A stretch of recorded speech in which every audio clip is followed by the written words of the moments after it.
Today, I'm going to show you how building this awesome fireplace can turn your living room from this to this. Let's get into it. So the first thing I did was measure the distance of the room. It's 13 feet long, so at 6.5 feet is center. I marked a line all the way to the ceiling, and then 27 inches on each side, making it 54 inches long. Now I'm taking three 54-inch pieces of 2x4, lining them up with the lines on the wall, using one 2x4 as a spacer.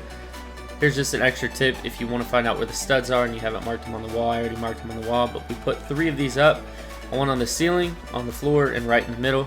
Now I'm building two frames. Each of these are the size of the ceiling, and they've got spacers in between that are 11 inches. Now we should have two identical frames. We're going to put these up, one on the left side, one on the right side, and the outsides of these should also be 54 inches apart.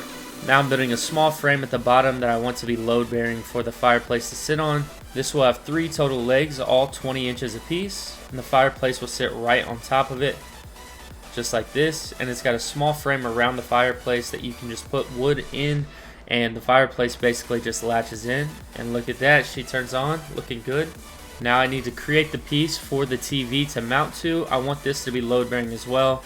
Let's make sure everything is level. Looks good. And this is the TV stand I went with. What's up, Clipper?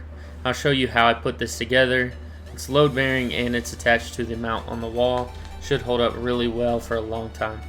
Now before I add any shiplap to this, I want to start on the hearth. I'm doing this 6 inches out on the right and the left side, and then 10 inches out on the front. We're going to secure this to the ground, and we can get started adding to the top of it. Right here, I'm just adding 4 braces that mount to the actual fireplace and the hearth, just like this. Easy enough. Now we can start putting the shiplap on.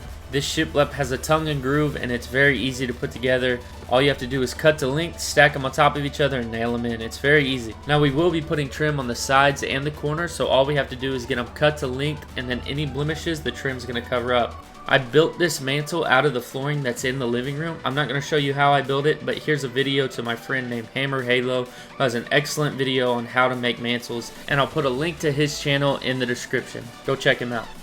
Normally I would use a French cleat for this, but I heard about this method and I thought I'd try it. They say it's way stronger. Now for the hearth here, I'm going to be using the flooring as well, so I'm making this a little bit higher by using 1x2s and plywood. Using both of these gives it a little bit more depth, but it also makes it a flat surface.